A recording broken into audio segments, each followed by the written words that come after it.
Hello everyone, welcome to the first episode of this series where I take you through each chapter of H2 Physics and we'll try and make sure that you understand all the learning points that are present and maybe this will help you prepare for upcoming exams, right? Okay, so let's take a look at the first chapter, Measurements and Quantities, right? The first thing that's in Measurements and Quantities is this idea of our base units. Right? What are these base units? They are basically SI units. Right? SI units are units that are mutually independent, right? And the simplest unit that cannot be expressed in terms of any other SI unit. Okay, so we have a few of them. We have mass, which can be represented by kg. We have length, which can be represented by meter. We have time, represented by seconds. We have electric current, represented by ampere. We have temperature, right? Temperature, represented in Kelvin. No, that's Kelvin, right? It's not degrees Celsius. How are they related? Kelvin minus 273, you can get our degrees Celsius, right? And then lastly, we have amount of substance, given by mole, which is something that the chemistry students will be more familiar with, right?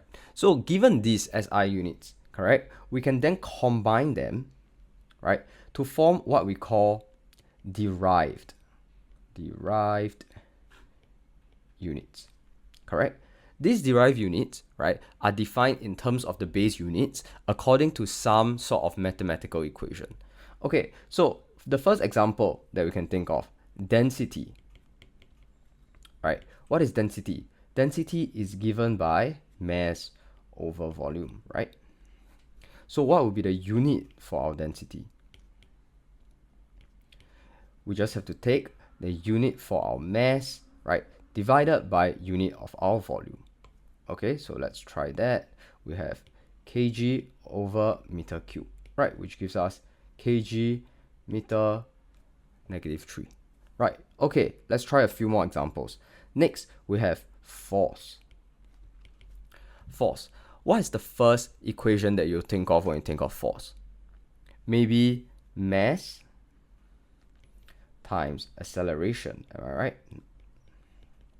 F is equal to ma, correct? So therefore, our unit of force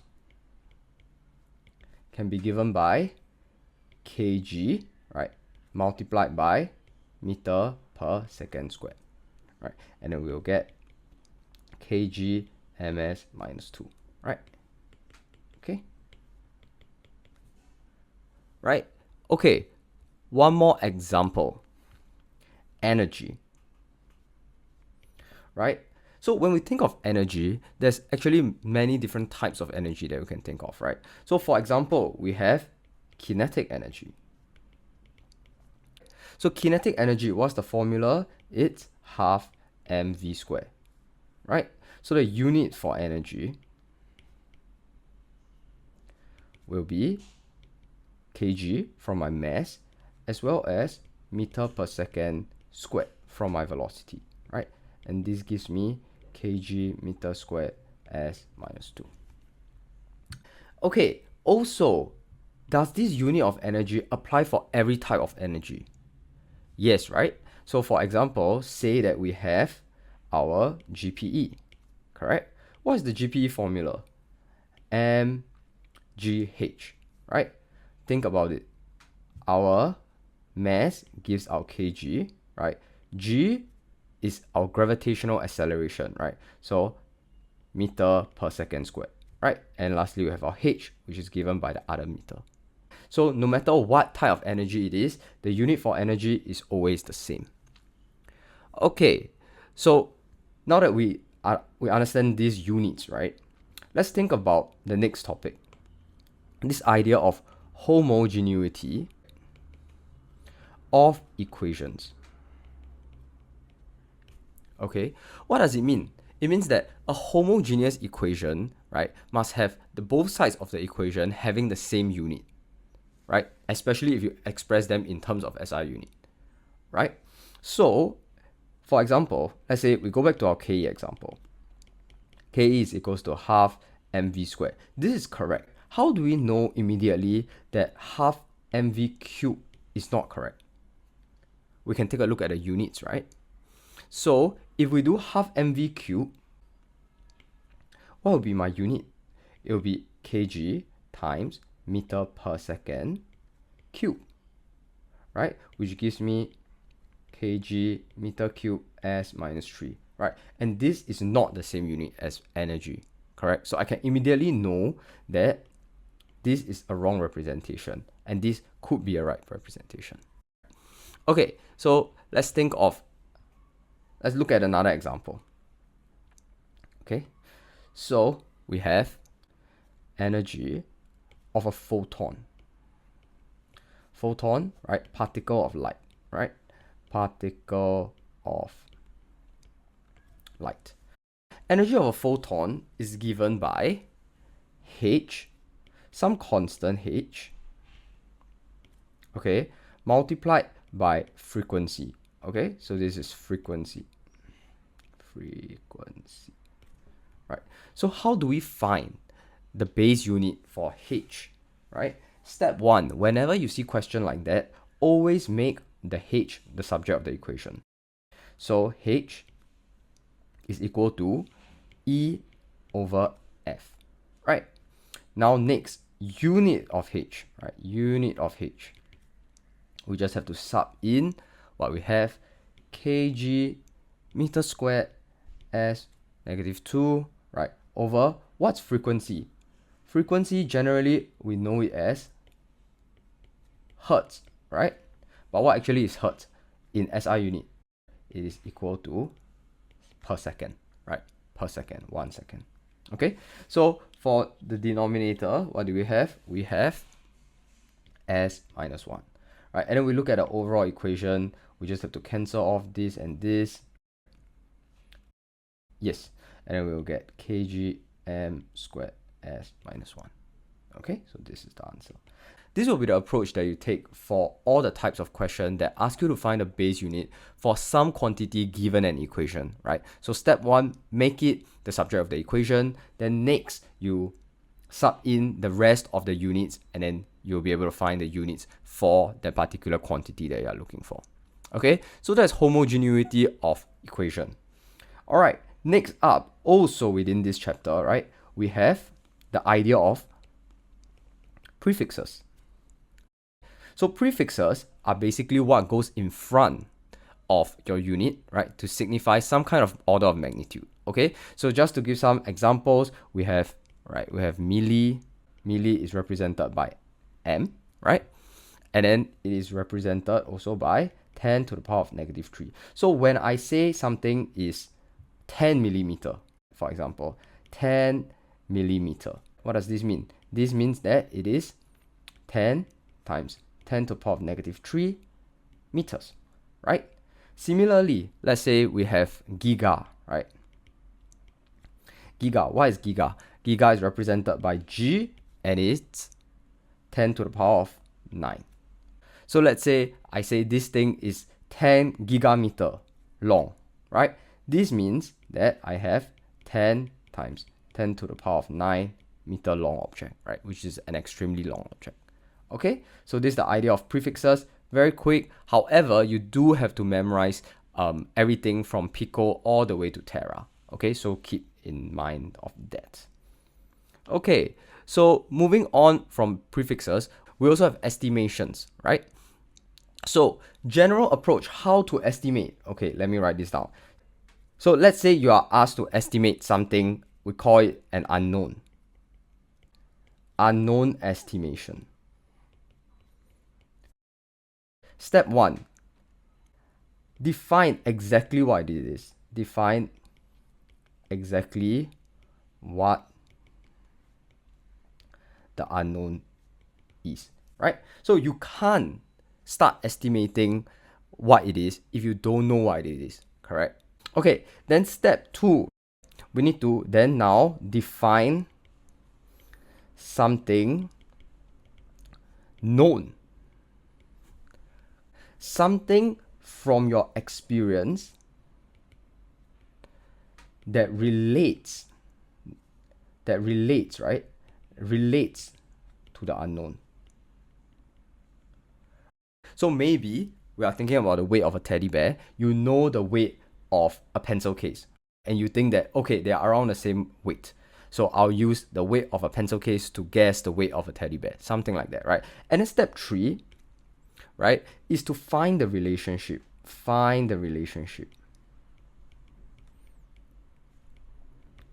right? Between what? Between my known and my unknown, right? So you have to make a connection between what you know and what you need to estimate. Okay? So that's the general idea for estimation. So I ask you to estimate, for example, the power of a house light. Okay, maybe house light is a bit vague. Let's think of it as a table lamp. Okay, right? How can you think about the possible power of a table lamp? You should think of some sort of power that you are familiar with, right? Perhaps you know the wattage or the power of your phone charger, right? So your phone charger, generally speaking, is around, let's say, 20 watts to 70 watts, right? So you know that for my power for a table lamp should be around the same wattage. So therefore, you know that the power of my table lamp should be around the same wattage as my phone charger. Correct? Because they are of around the same size, and maybe you can think of, okay, maybe they emit around the same amount of light. So if the charger can power my phone, then chances are it can power the table light, and therefore they will have around the same power. All right, so that's the general idea for when we are trying to do some sort of unknown estimation. All right, so moving on to this next subtopic, right? We have precision versus accuracy. Okay, so what is precision and accuracy, right? So precision is the degree, right? The degree of agreement, okay? Of agreement between your values, right? Between your measured values, okay? Measured values, right? What is accuracy? Accuracy is how close the measured value and the real value is.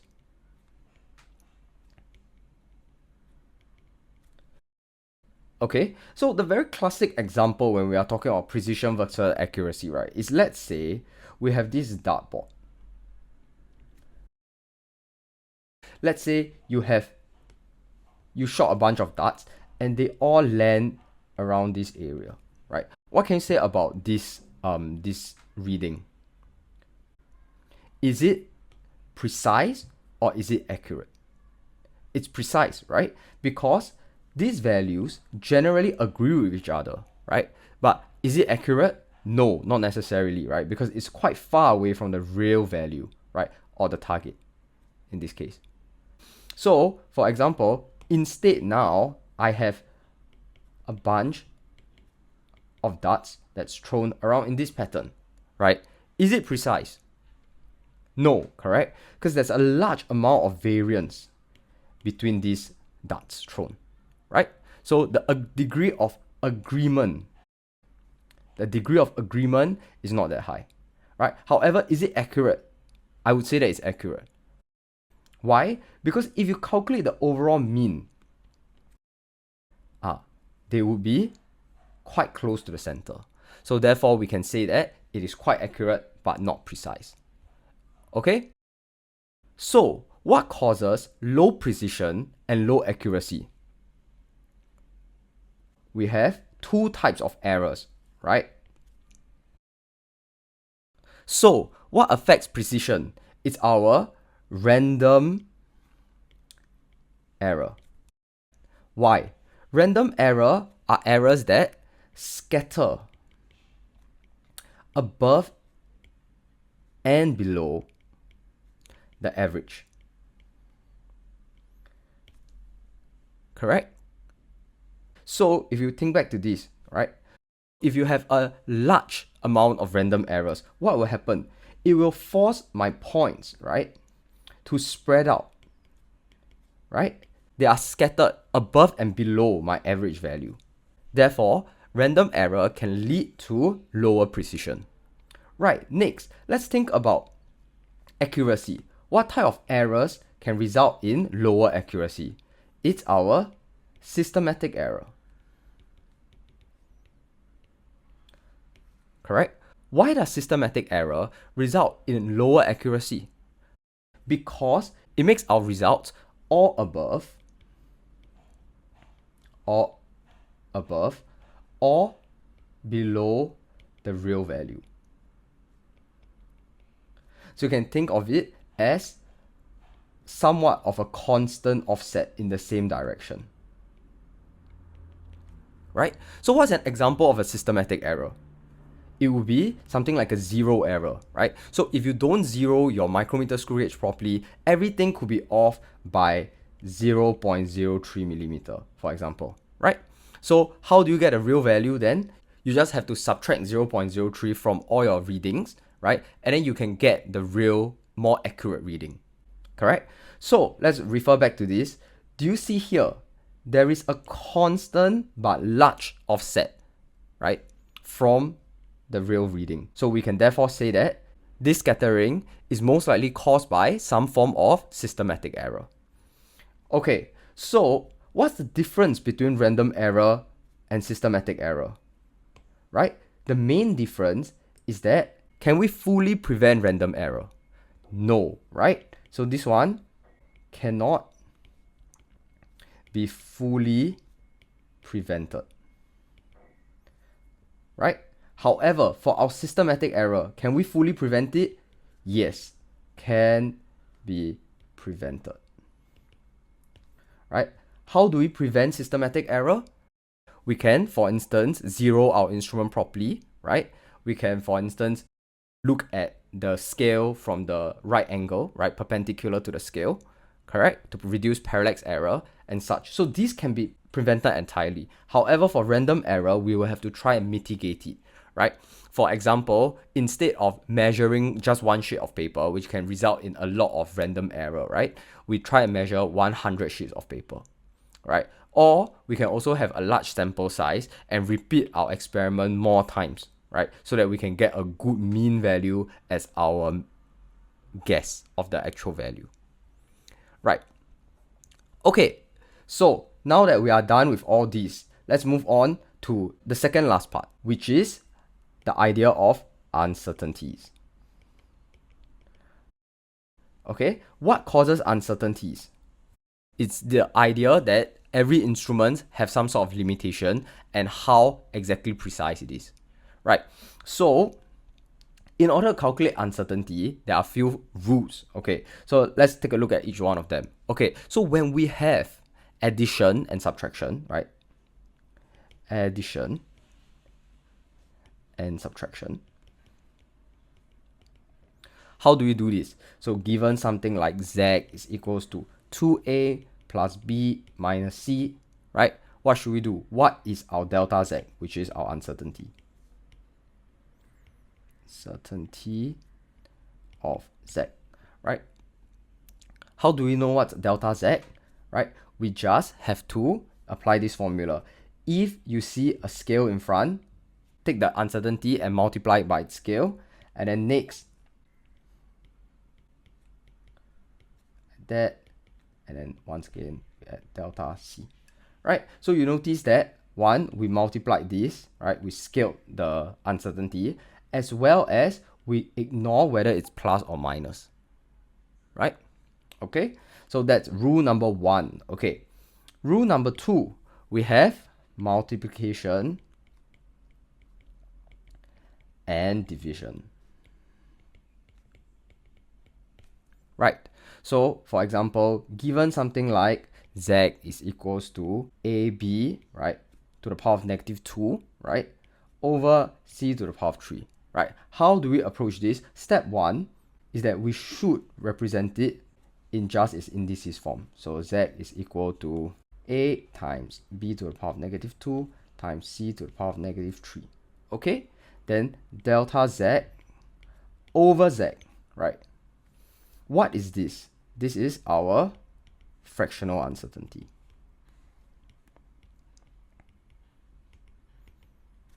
Okay? So this will therefore be equal to, look at this one, we have delta a over a, right, plus 2. Instead of taking the scale, right, the coefficient, we now take the power. Okay, so now we have 2 delta b over b, right, and lastly we have 3 delta c over c. So this is the general formula for these cases.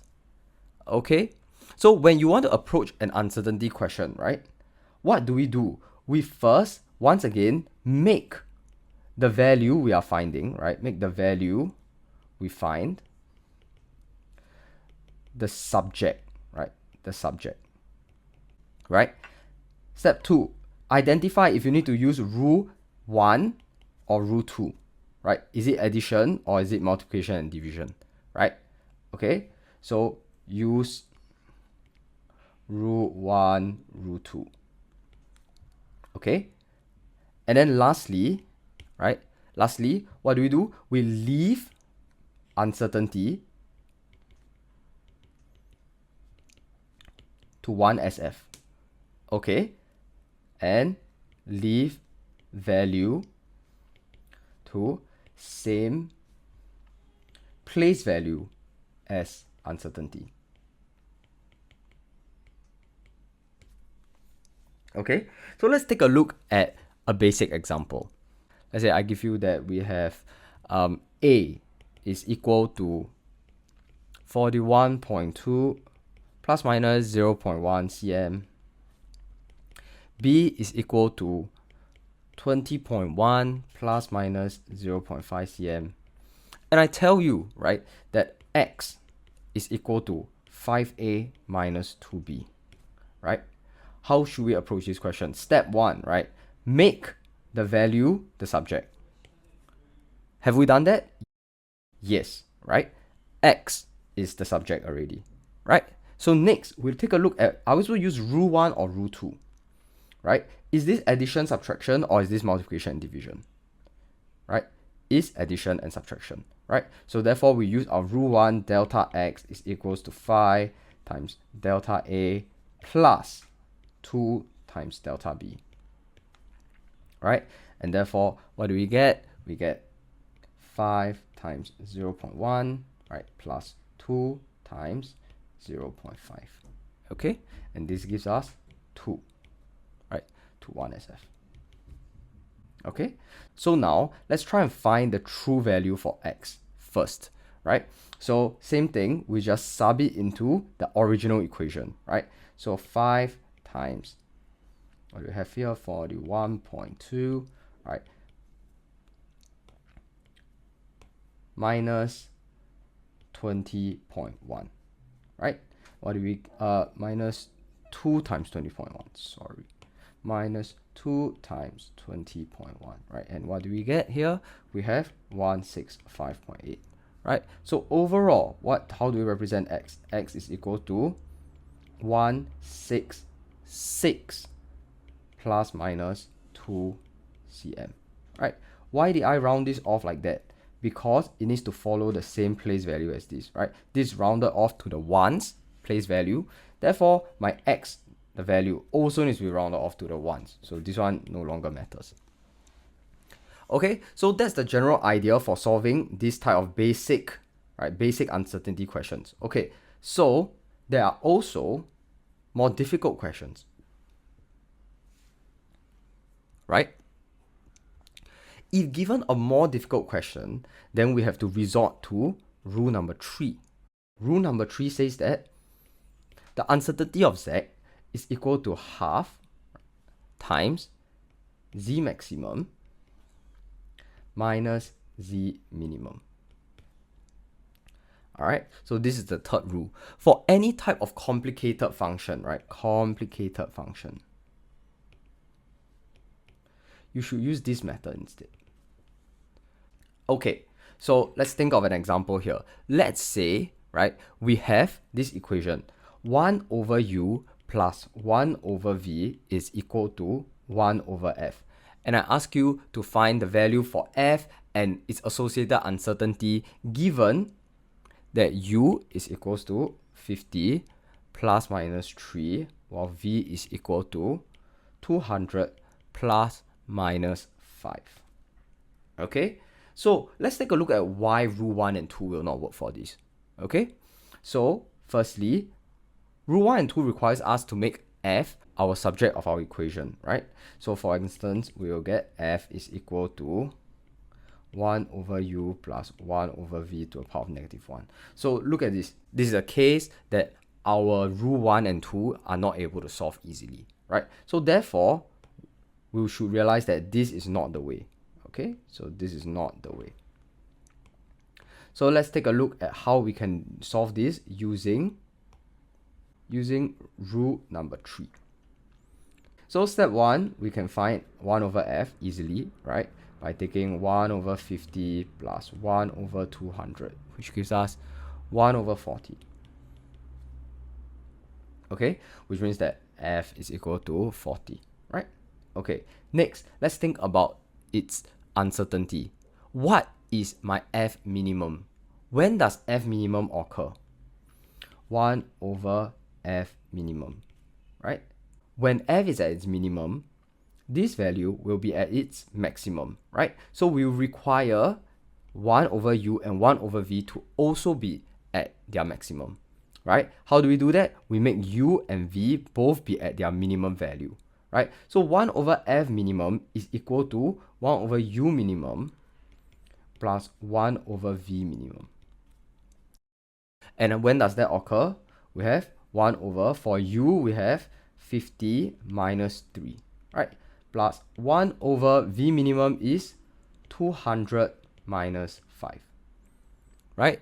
And this will give us an f minimum of 37.87, okay? And then next, we look at it again. 1 over f maximum.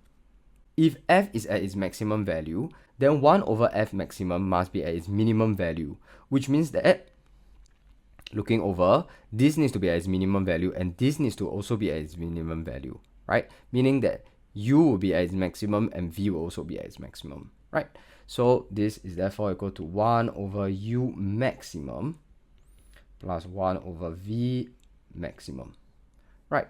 So therefore, this gives us 1 over 50 plus 3 plus 1 over 200 plus 5, right? And if you calculate this out, f max will give us 42.11.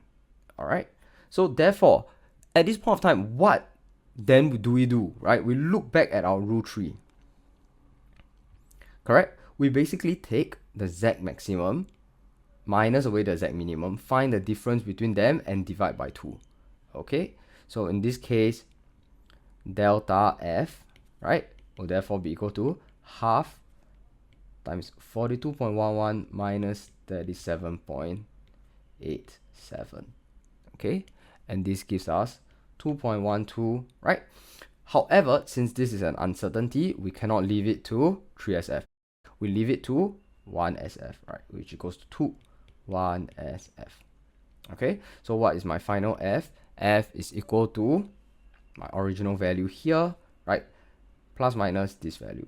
So f is equals to 40 plus minus 2. Okay, so that's the general idea for uncertainty. If it's a straightforward equation, use rule 1 and 2.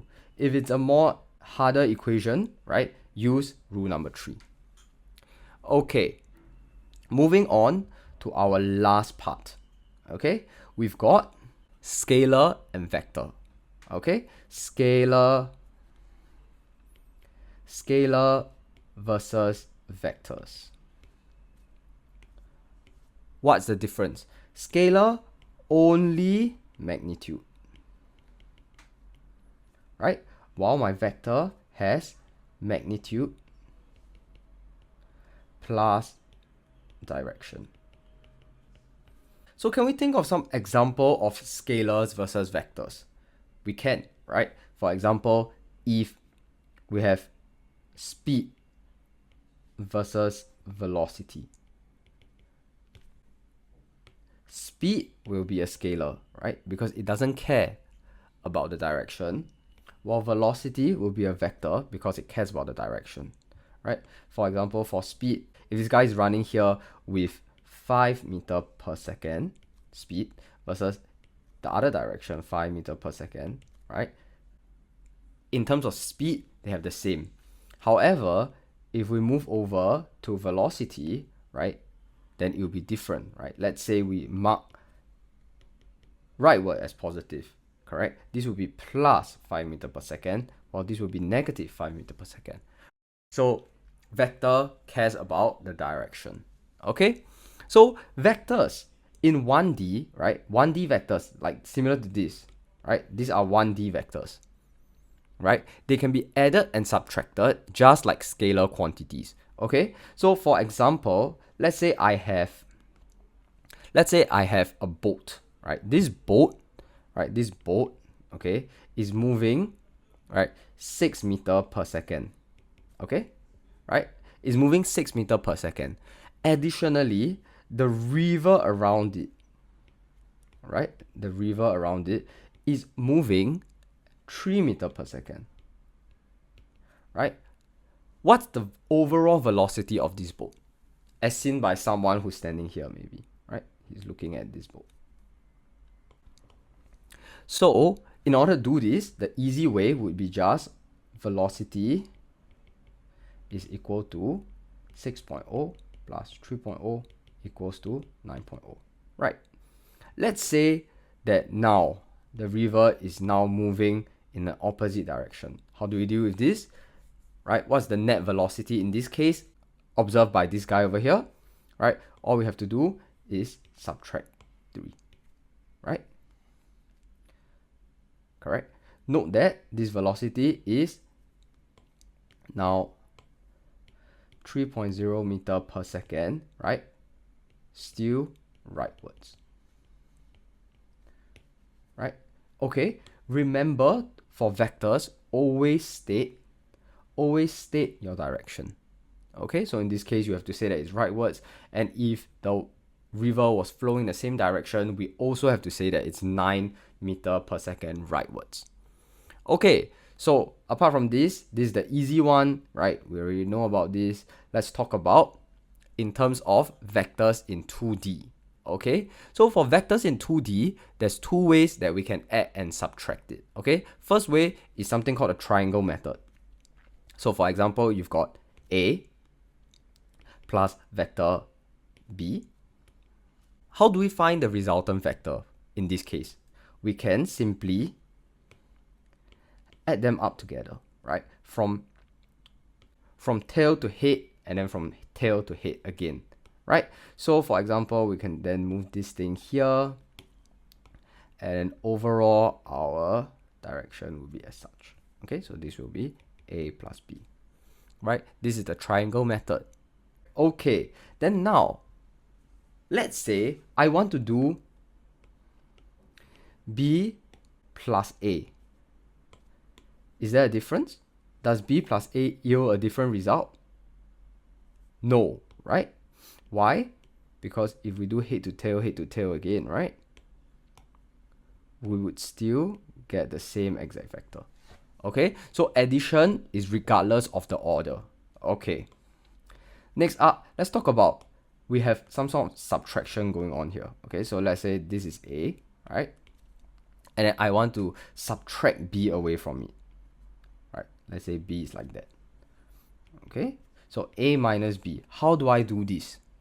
The easiest method is to basically revert B, right? So make B now point in the opposite direction as such, and then we can sum them up together. And then same thing as before, move them together, and then we can draw an arrow. Okay, so this is now A minus B. A plus minus B in a sense, right? A minus B vector, right, is equals to A plus negative B vector. Okay, so this is the general strategy for adding up and subtracting vectors using our triangle method. Okay, the alternative is that given a vector, right, given this vector as well as this vector, what we can do is that we can resolve them into their two perpendicular direction and then add those directions separately and then use Pythagoras theorem or some sort of trigonometry to find the resultant vector. So let's try and dissect A into the upward and the rightward direction. Okay, so we've got this and then we have B, right? So suppose this angle here is theta, right? How can we resolve A?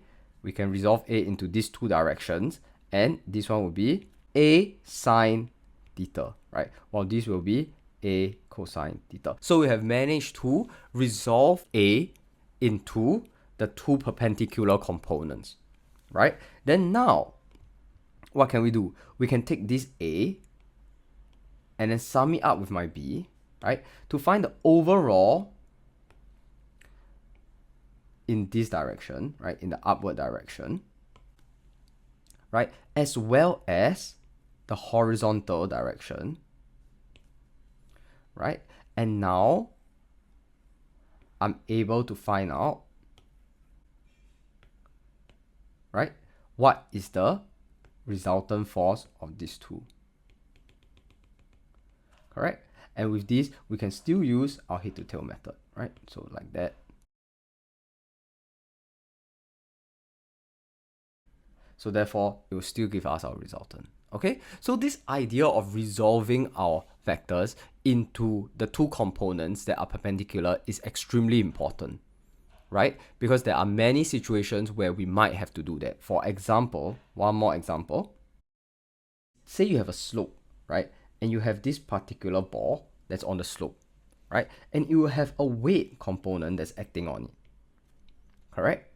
However, how do you know the acceleration that it is experiencing going down the slope, right? You require the component of the force that is parallel to the slope itself, right? So let's try and resolve that given this theta, right?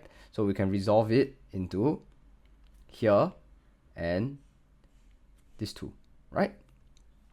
So this is also given by theta, right? So the force that's parallel to the slope, right, this force will be given by W, right, the weight, and sine theta, while this one that is normal to the surface will be W cosine theta. And if you want to see which force affects the acceleration down the slope, you have to observe this force, right, because it's parallel to the direction of travel. This one will be offset by its normal contact force. Okay, so that's it for this chapter. If you like to see more videos of such, you can subscribe to this channel or follow us on Telegram as linked in the description. Feel free to sign up for a trial lesson at the number that's also in the description below. You can comment on what topic you would like to see covered first, and we'll try and bring it out to you as soon as possible. See you next time.